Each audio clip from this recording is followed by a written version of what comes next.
Okay, hi everyone. Welcome to our very last speaker. We have Katherine here today. She is an inspirational speaker and health coach from Minnesota, and she's here to share her cancer story and the strategy that she has developed for her patients to take action to experience both joy and cancer. And we are so grateful for you to be joining us here today, and we are all looking forward to the things that we can learn for you. Whenever you're ready, feel free to take it on.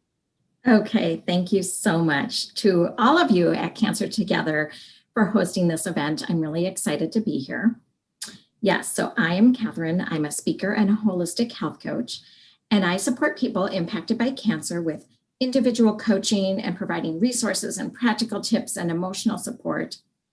I do this through my YouTube channel, Inspired Vitality, and also individual coaching and speaking engagements. I like to say cancer does not define me, but I've allowed it to shape me. Today, I'm going to start by giving you a brief overview of how pain, grief, and fear stops us in our tracks. I will then share my personal cancer story. Last, I'm going to give you some tips and a strategy that I've developed to help you implement action. If you're watching this live, I encourage you to put any questions in the comments so that I can answer those at the end. And also, if my talk resonates with you, please do jot a note about that too. Being here today, you've likely been touched by cancer, in some way at least. When the emotional pain of a cancer diagnosis or other event occurs, suddenly the smooth, stable ground that you're used to is an unfamiliar and rough terrain. At that point, you either function on autopilot or fall apart, or maybe both. No matter the source of your pain, loss often comes with it. Many are familiar with the pain and the loss from the death of a loved one. It is concrete. When there is a diagnosis, however, the loss is more abstract. Grief descends upon us in loss, and this grief might feel like sadness or confusion about the present, or perhaps helplessness or fear of the future. Pain, grief, and fear can be paralyzing. They can stop you from thinking clearly, doing necessary and enjoyable things, loving people and life fully, and taking action to create your best life.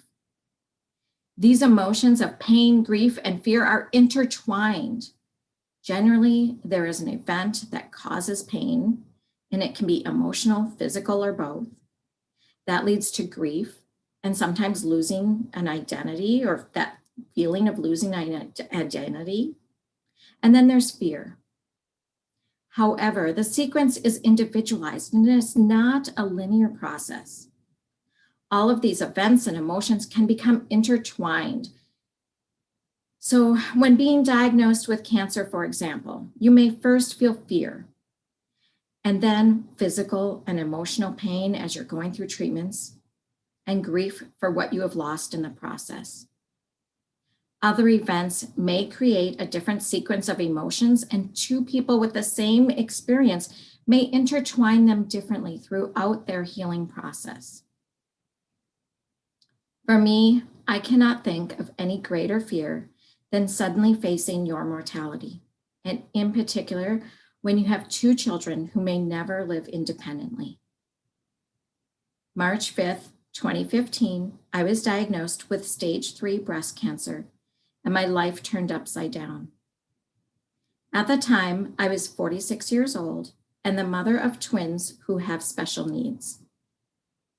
Although they were nearly 15 years old at the time of my diagnosis, cognitively, they were elementary age. When my doctor found a lump in my breast, I was a regular exerciser and I was thinking I was eating healthy, and I had had a mammogram just 8.5 months prior. I was sent for diagnostic testing, which included a mammogram and an ultrasound, and at the end of the tests, the technologist would not say anything to me. She left and she came back with a radiologist who had the look. It was a look I had become familiar with when my children were young. It was a look of knowing and not wanting to say anything until tests confirm. I knew at that point that it was serious. He told me that not only was there a lump in my breast, but also an area of concern in my lymph nodes. My next step was a biopsy, and I had to wait 5 days to get in for the biopsy. So I used that time to research oncologists and surgeons, because that was an attempt to have some control in a situation that felt so completely out of control. In that 5-day wait, I also talked with a couple of ladies I knew they had had breast cancer.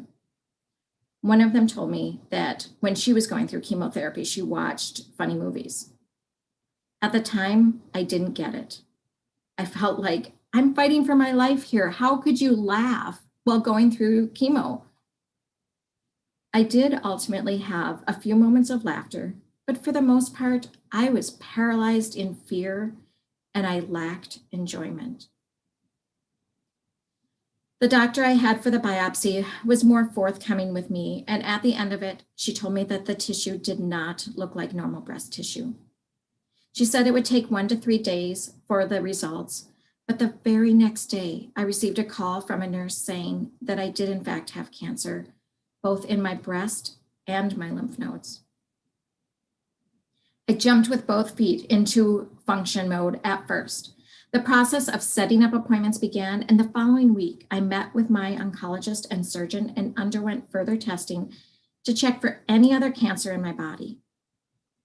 It was decided that I would undergo a double mastectomy, which was exactly 3 weeks after my diagnosis.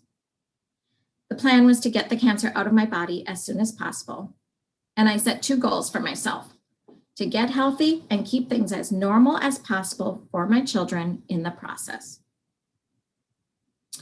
Now, although surgery removed my cancer, chemo and radiation were recommended to ensure that there were no rogue cancer cells lurking. The fear of, did the surgeon get it all? And can I handle the treatments was big. Living within the unknown is scary.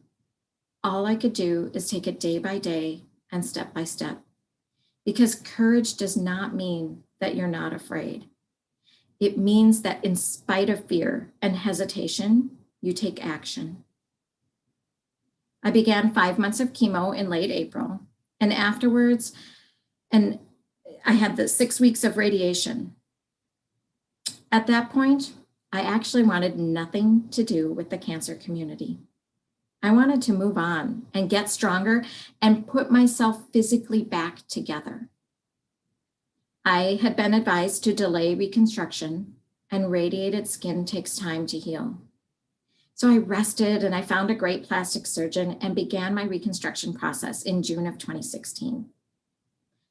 Reconstruction is a very long, multi-step process. For me, it took 4 surgeries over 1.5 years. I found for myself, and in talking with many cancer patients, the emotional impact of a diagnosis and treatment is usually just as hard, if not harder, than the physical challenges. During the years of my reconstruction, even though I was taking steps to rebuild my body, I wasn't moving forward emotionally. I had learned to have moments of laughter throughout my treatment, but I didn't really have joy. You would think that I would be filled with joy, that I was alive.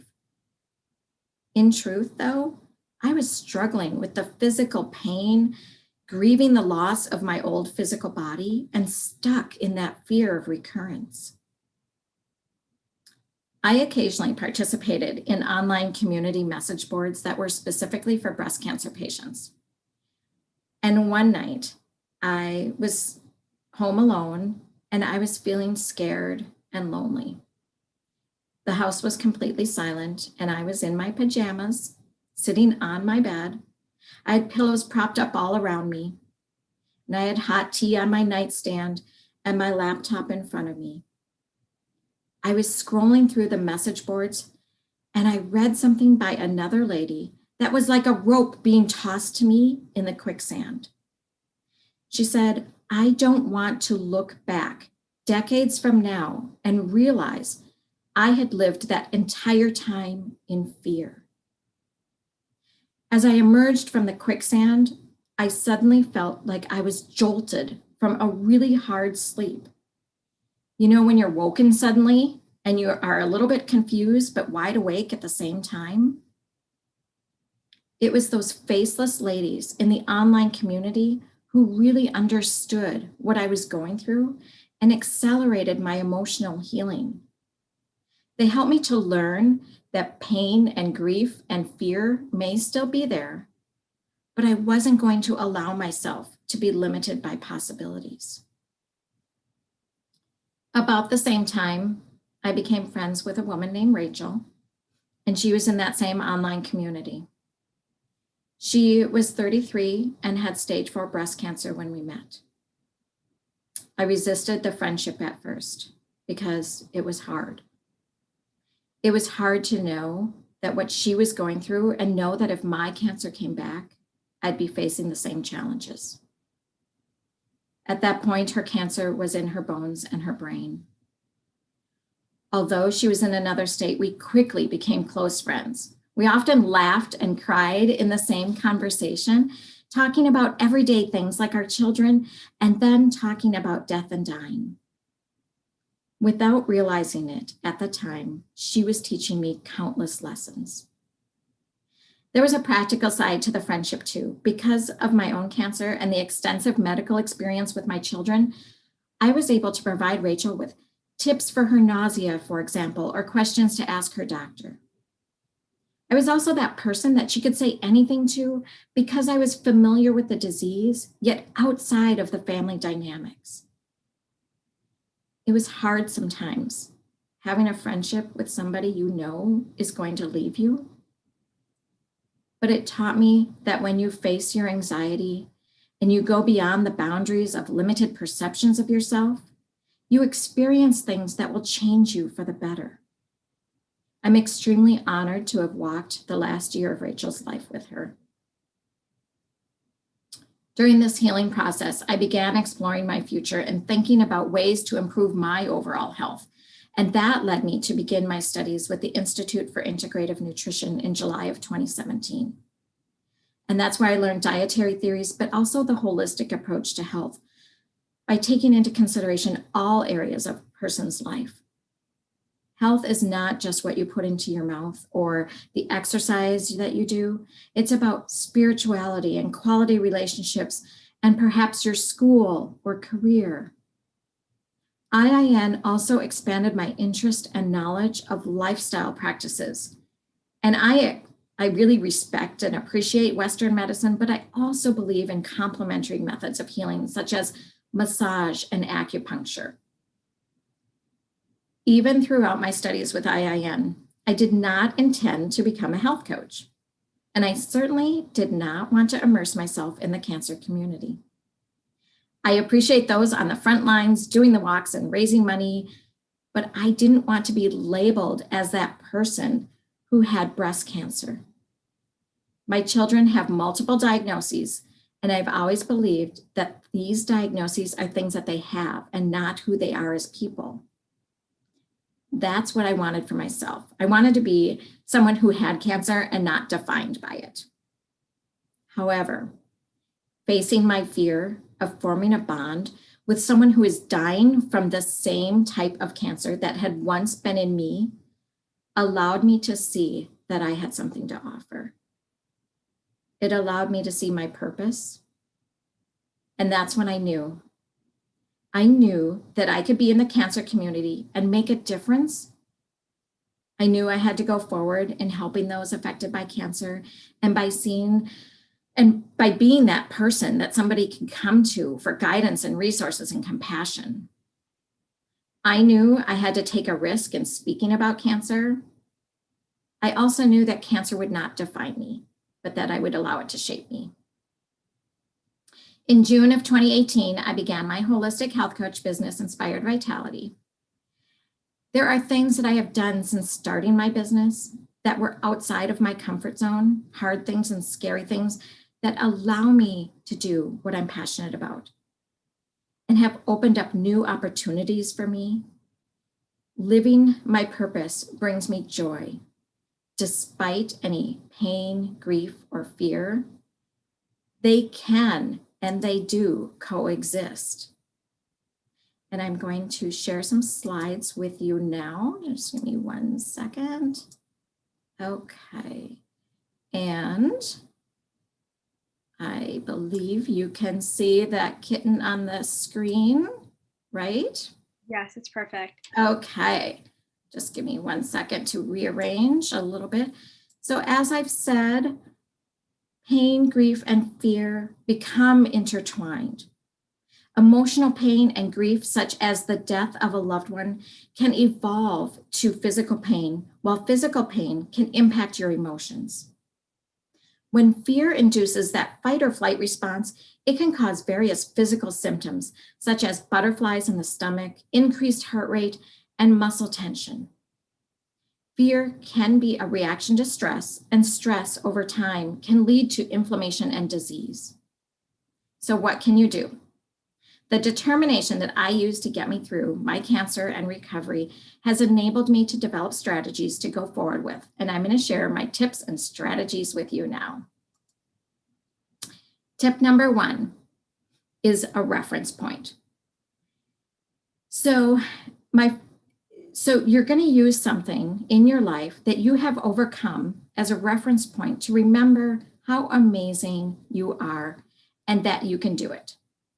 Take a moment and think of something that you have struggled with and that you've overcome, big or small.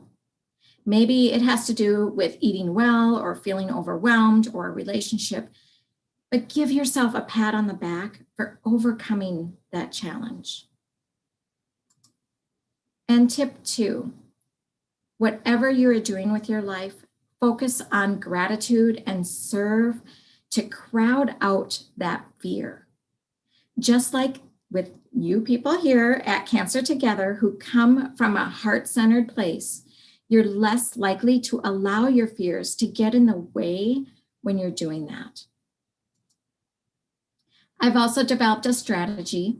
It's step-by-step to move you from pain, grief, and fear to action, whatever that might be, whether it's a physical pain, grief, or loss, or fear of failure perhaps, some kind of change maybe, or a medical situation. Keep in mind the acronym ABLE. First, acknowledge. Acknowledge pain, grief, and fear. When you acknowledge, there are a few things to remember. First, identify whatever emotions that you are feeling. Be honest with yourself. You can acknowledge these emotions by saying them out loud to yourself or to someone else, such as, I feel scared. Or journaling is a great option too, to get it out on paper. The point is to really identify and acknowledge how you feel so that you can then release it. Second, as you do this, speak kindly to yourself in this acknowledgement. It's really easy to beat ourselves up, but there's nothing wrong with you or your feelings. They are just that, how you feel. Talk to yourself as you would talk to a friend. Third, it is normal and healthy to experience a spectrum of emotions, but we cannot stay on the one end of that spectrum for too long without depleting the other parts of ourselves. In other words, staying stuck in fear depletes you from joy. 3 examples of some more details of identifying and acknowledgement. So first, when you acknowledge, you stop that movie in your head. So many times when we're in pain or scared of something, our mind creates these scenarios and the thoughts play over and over and they grow out of control. You might have been there. When you acknowledge, you stop the fears from building and taking over our minds.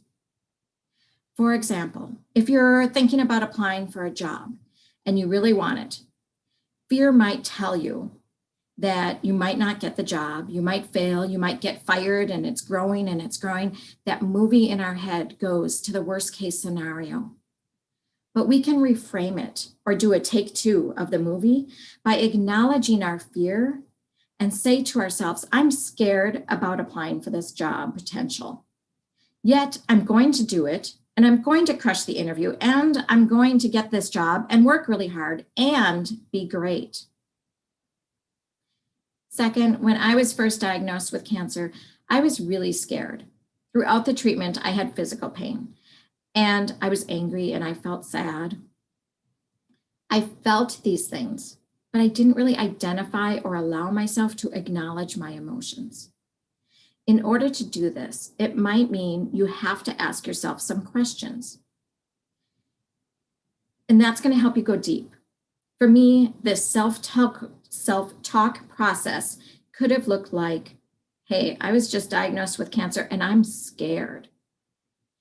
Then I would tell myself, you know what, that is totally valid to be scared. And ask, hey, what are you scared about?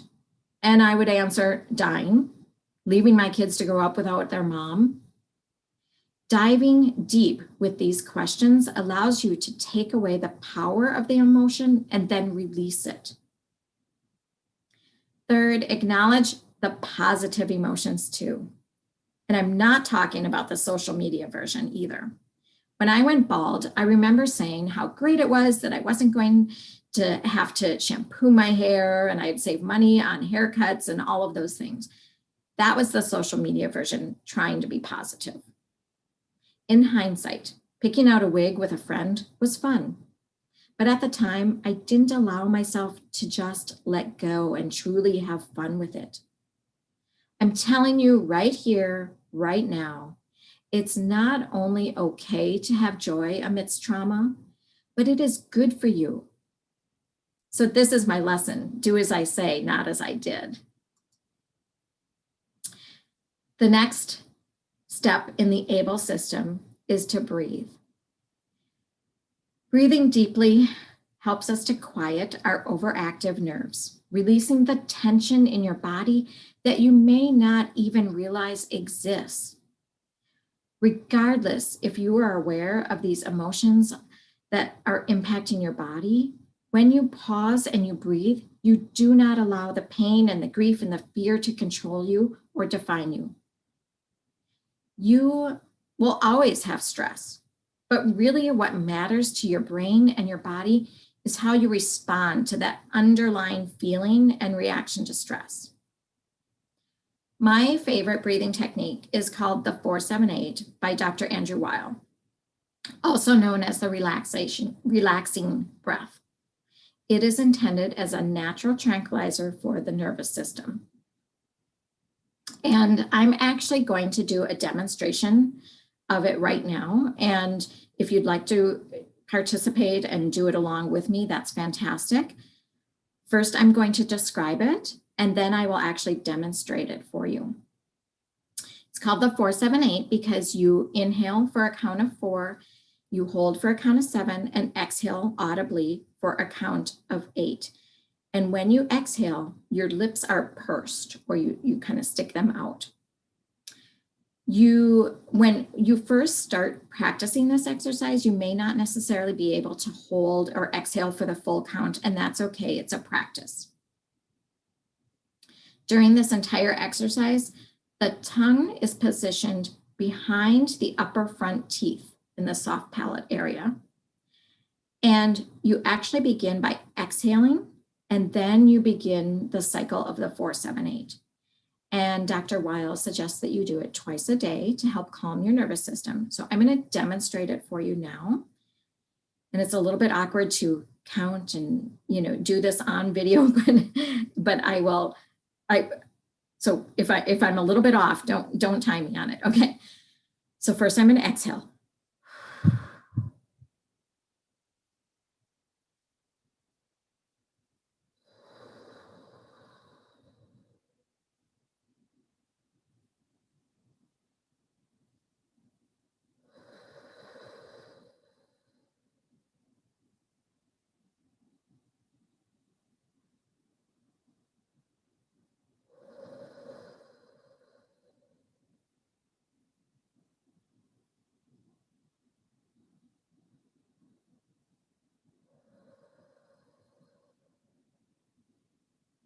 And I feel calmer already. So to summarize the importance of breathing techniques, Dr. Andrew Weil says the point is to cultivate openness, relaxation, and awareness, which can include awareness of your undisciplined, wandering mind. The next step in the ABLE system is to listen. Listen and analyze. Breathing will ground you and help you to clear out the clutter so that you can listen to your heart and your soul, or that inner voice, and then analyze what they are telling you. Breathing helps the mind and the body, there is no doubt about that. But breathing alone is not going to implement change. Once your breathing has centered you, you might want to ask yourself some questions, such as, how can I honor my pain, grief, and fear? What do I want to be doing in 3 months or 6 months? What message does my future self have for me now? What do I need to nourish my heart and my soul? Sometimes that can be alone time, or sometimes it's time with a friend. And what will I risk if I do not move forward now? Allow the solutions or the options to come to you. This can be anything, such as a new hobby or exercise or a vacation or a new career. Whatever you are struggling with, after acknowledging, centering yourself with breathing, listening, and analyzing your next step, if you become flooded with these options, pick just one and move forward from there. So back to our example of a fear of applying for a new job.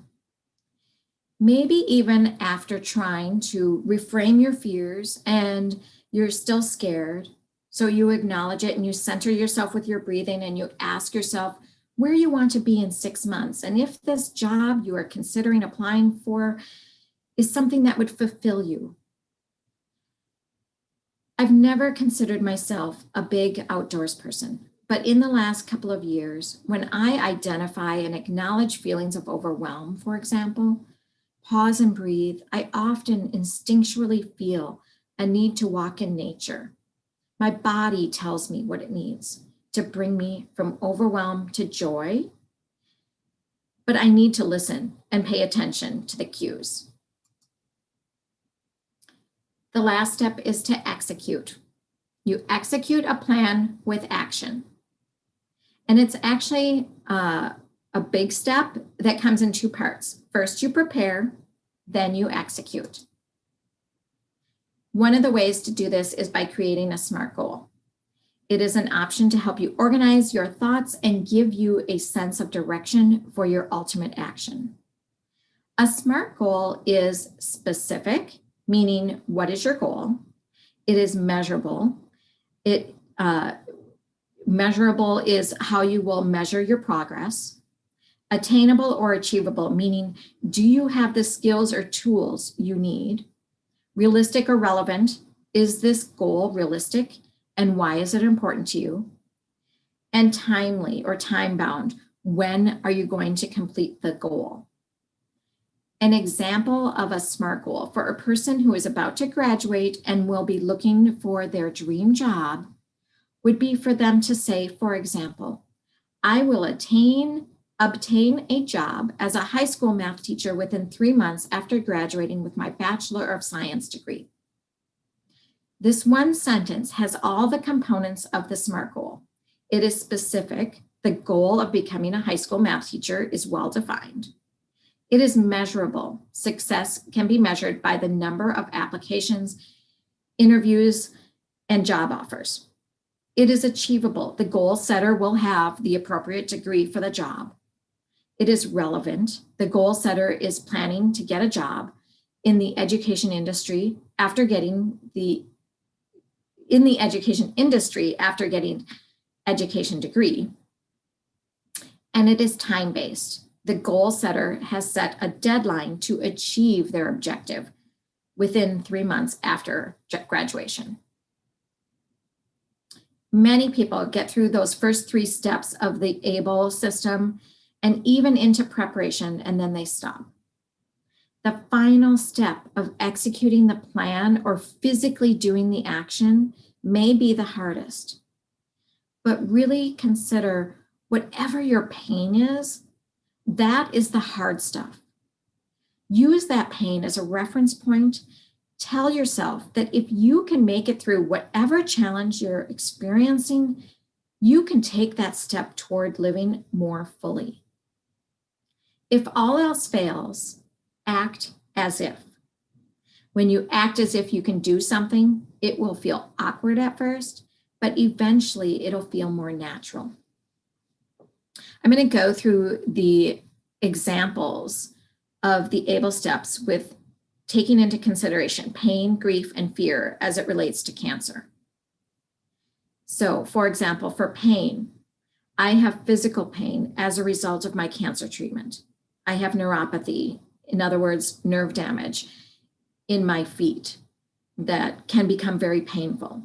When I acknowledge my pain, rather than ignoring it, and I take time to breathe and center myself, I may realize that I need to put my feet up or make an acupuncture appointment, and I put that action into place.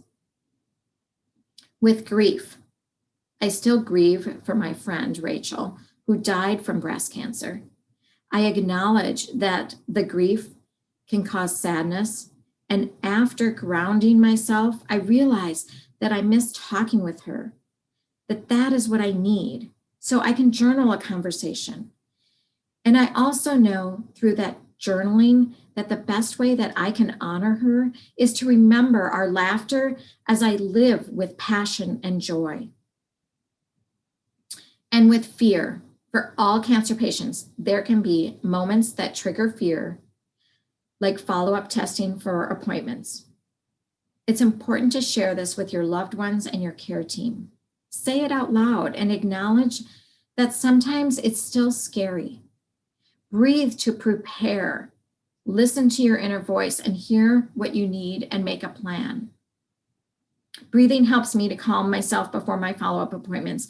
And by listening to myself, I know that I need to plan for something special afterwards, like maybe a cup of coffee. Planned calming strategies and self-care is what is helpful to me. The anticipation of doing something is often scarier than the action. And I want to be sure to express that if anybody is experiencing emotions that you're unable to work through on your own, I really encourage you to talk with a physician or a mental health care provider, because there is no shame in asking for help. Facing challenges is ultimately about growth. When you take chances, you will grow from them. I am vastly different than I was a few years ago. It takes bravery to go forward when you can't see around the corner. And I promise you, if you do it anyway, you will grow. I encourage you right now to pause for just a moment and reflect on all that you have done in the last year or so. How have you changed? What have you learned? Use all that you have done as a reference point to propel yourself forward and realize how amazing and accomplished you are as you learn and you grow. Be encouraged by your progress and let it empower you as you serve from a place of love. And I am open to question and answers now. Yes, of course. Thank you so much for that incredible presentation and speech as well. It was really inspirational and, of course, helpful to learn all of this. I don't think we have any questions in the chat just yet. I personally do have one. Okay. You talked a lot about how to overcome challenges emotionally as a cancer patient. As young people who haven't been diagnosed ourselves but have seen our family, friends, relatives experience that themselves, what tactics do you think we should use to support them? One of the best things that you can do is simply to provide that emotional support. Ride the roller coaster with them.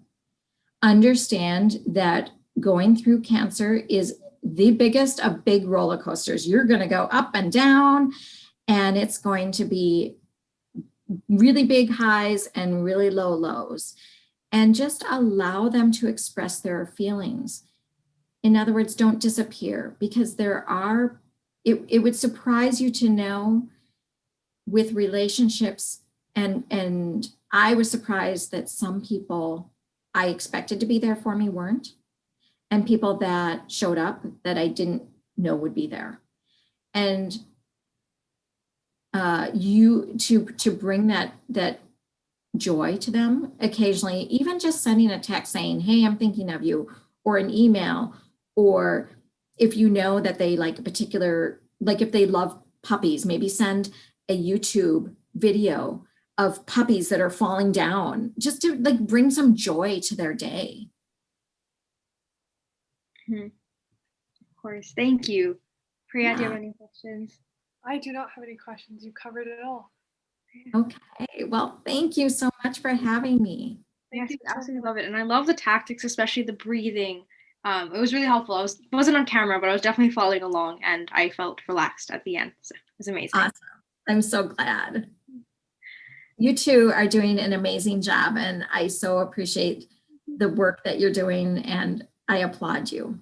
Thank you so much. That really means a lot. Thank you. Thank you. Yeah, I've been following along today, and you're doing a fantastic job. Thank you so much. That means a lot. But you're the last speaker of the day. It was a really wonderful way to end off all of our wonderful speakers. And to our audience members who've been watching along, thank you so much for being there, showing your support and listening, because we definitely have a lot to learn from all of our speakers. Priya, anything else? Last words? No, just wanted to say thank you for everyone for being here, for interacting, and just for listening with us for the whole day. Thank you so much. Thank you. Thank you. Have a great day.